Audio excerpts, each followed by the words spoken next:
Level 1. The conscript. You are 17. You do not enlist. You are drafted.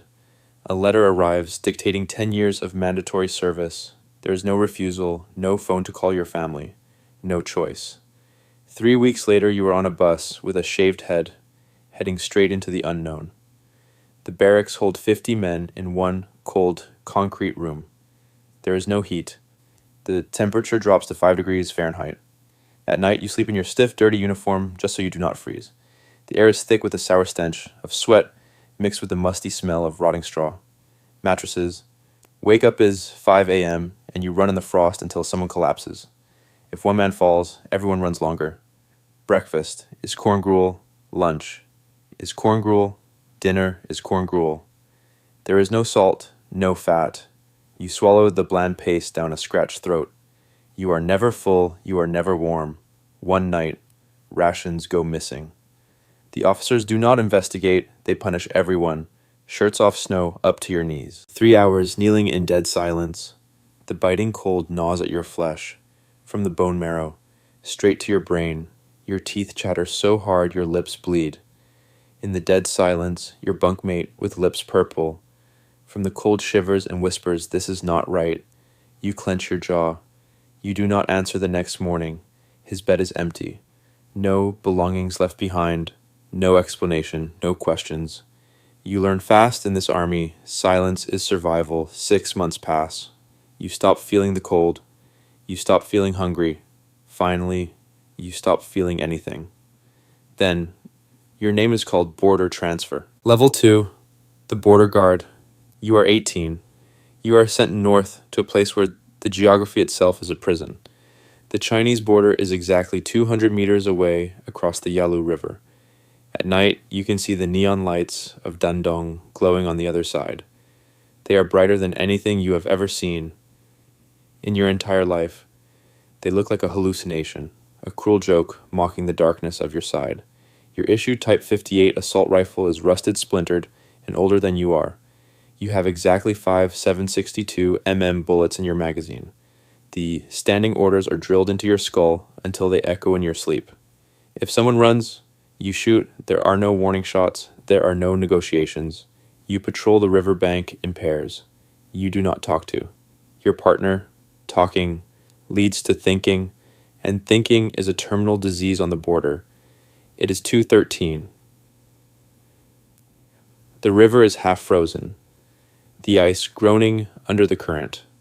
The wind cuts through your thin cotton coat like microscopic razors. The temperature is minus 20 degrees Celsius. You cannot feel your toes anymore. Suddenly you hear the sharp crunch of snow. A shadow breaks from the tree line, sprinting desperately toward the black, freezing water. Your commander once told you that 3 seconds is mercy. 1. You raise your rifle. The frozen metal burning the bare skin of your cheek. 2. The figure reaches the riverbank, slipping frantically on the slick ice. 3. The calculus of survival flashes through your mind in an instant. If you pull the trigger, you kill a starving human being whose only crime is wanting to live. If you do not shoot, you become the suspect, and suspects in this regime do not disappear alone. Their parents and siblings go to the camps with them. You hesitate. Your finger trembles against the frozen trigger guard. A sharp, deafening crack shatters the night. From right behind you, the shadow jerks violently, drops to the ice, and slides lifelessly into the dark water. The smell of burnt cordite drifts past your face. Back at the base, you are called into a windowless room. The interrogating officer sits behind a metal desk, the air thick with the smell of cheap tobacco and damp concrete. There is no yelling, there are no threats. He asks you only one terrifying question. Why did you not fire? First, you stare at the floor, your heart hammering against your ribs. You do not answer immediately. That 3-second pause is recorded in your permanent file. From that night on, you make a silent, irreversible vow. You stop aiming your rifle at human targets. You aim it at your own hesitation. 3 months pass. Your patrol reports improve. Your reaction time improves. Your absolute loyalty improves. The hesitation dies and a piece of your soul dies right alongside it. Level 3, the squad leader. You are 22. You survived the brutal winnowing of the border. You are promoted to squad leader. You now command a unit of 8 men. You quickly realize you were not promoted because you are the strongest, the fastest, or the best marksman. You were promoted exclusively for your reliability. Your actual job is total psychological control. You inspect their threadbare uniforms. You inspect their rusting weapons. Most importantly, you inspect their minds. Every single letter, arriving from their families, passes through your hands. First, you read desperate words, scrawled on cheap, yellowed paper. I'm hungry. The harvest failed. I miss you. You hold a black pen, and you decide what they are allowed to read. You redact the despair to maintain operational morale. One night the barracks are pitch black. The silence is broken only by the sound of shivering men, a private in the bottom bunk. A boy no older than you were when you arrived whispers into the dark. Life must be better across the river. You hear it. The words hang in the freezing air like poison. You say nothing. You do not scold him. You wait until dawn and you write his name down in a small red notebook. You hand the paper to the political officer without a word. The next morning, the private is called to headquarters for a special work detail. By evening, his bunk is stripped bare. The mattress is empty. There is no explanation. The other 7 men stare silently at the floor. They stop talking at night, entirely at dinner. Your commander walks past your table. He gives you a microscopic nod. Good awareness. He says softly, you look down at your rusted tin bowl. Tonight there's a small piece of boiled pork floating in your corn porridge. The fat melts on your tongue. The taste of protein triggers a massive dopamine. Spike in your brain. A rush of pure power. You understand the new rule of the profound game you are playing. On the border, you survived by pulling the trigger. Here you survive by pointing the finger. You start watching everyone with predatory focus. You memorize who hesitates during drills, who complains about the cold, who stares at the sky for a second too long. Level 4. The Lieutenant. You are 26. Your impeccable reporting record earns you a highly coveted transfer to Pyongyang. The capital city feels like an alien planet. The streets are swept clean. There are actual street lights glowing in the night. You are issued a pressed olive green uniform that actually fits your frame. You eat real meat twice a week. You attend the Elite Officer Academy. You study military strategy, logistics, and missile theory. But you quickly realize the most important subject is not warfare. It is absolute unquestioning loyalty. You learn that a brilliant officer who questions a policy is infinitely more dangerous than a mediocre officer who obeys blindly. Every single week you gather with your peers for the Sangwal Chonghua, the mandatory self-criticism session. You sit in a rigid circle in a stark, fluorescent lit room. You must stand up and confess a personal weakness, even if you do not have one. I lacked enthusiasm. During the morning march, you say, bowing your head perfectly, I did not study the Supreme Leader's speeches with enough devotion. I must improve my revolutionary mindset. You sit down, the back of your neck prickling with sweat. If you confess nothing, it means you are hiding something arrogant. You choose your words with surgical precision. One afternoon, a confident young lieutenant stands up. He is tactically brilliant, top of the class. He gently corrects a superior officer's logistical calculation regarding fuel distribution. The room goes dead silent. The superior smiles thinly and thanks him. 2 weeks later, the confident lieutenant is permanently reassigned to a rural logistics division near the demilitarized zone. No one asks why you are given his exact responsibilities.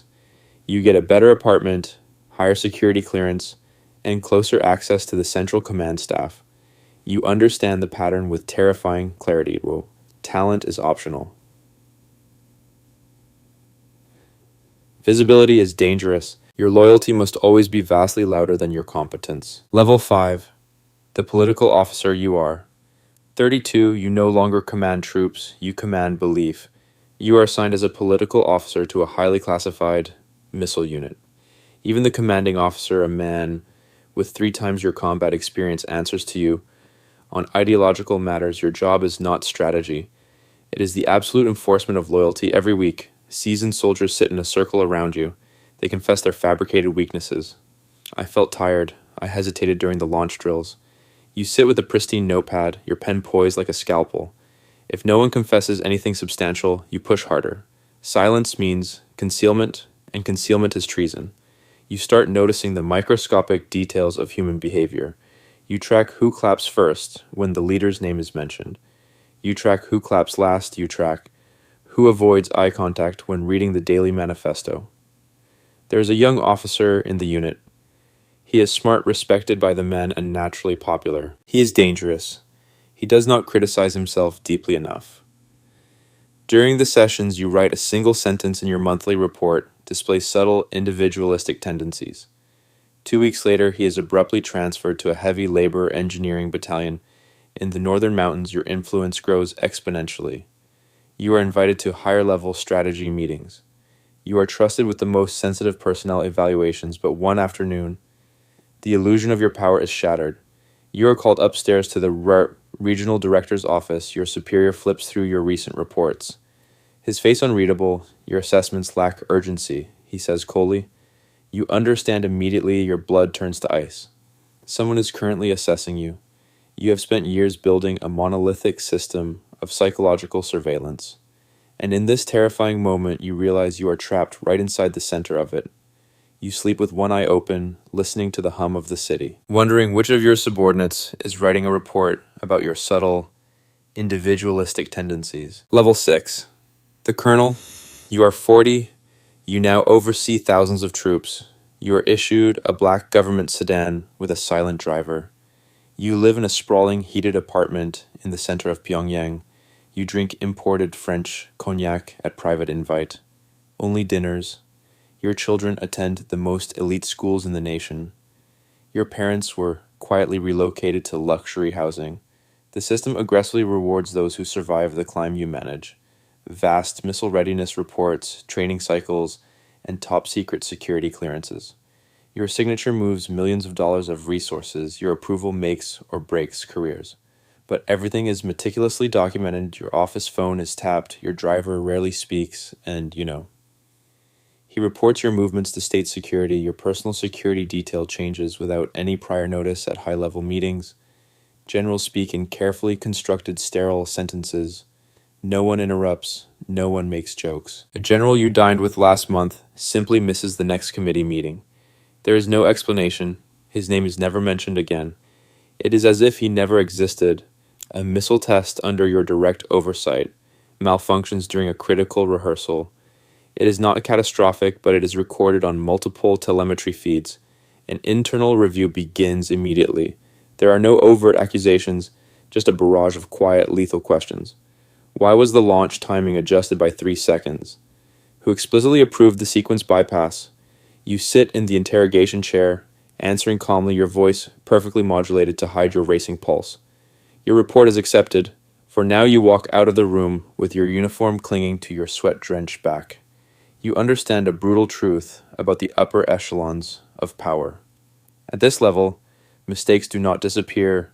They are catalogued, weaponized, and kept in a vault until the regime needs a scapegoat. Level 7. The General. You are 48. You stand on the viewing platform during a massive military parade in Kim Il-sung Square. The weight of the golden medals pinned to your chest physically pulls your posture forward. There are thousands of cameras flashing. The world sees absolute, unbreakable strength. You feel entirely exposed, a target painted in full view. You attend the highest level defense councils now discussing missile programs, satellite launches, and highly classified border incidents.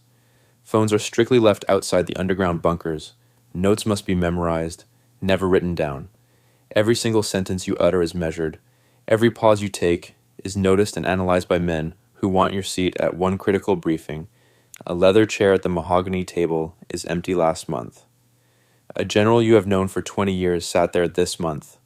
No one even glances at the empty space. A highly publicized military satellite launch fails spectacularly during a live test. Foreign media reports it within minutes. It becomes a monumental national embarrassment. An investigation begins silently in the shadows. You are not accused. Not yet. Reports are heavily reviewed. Timelines are examined under microscopes.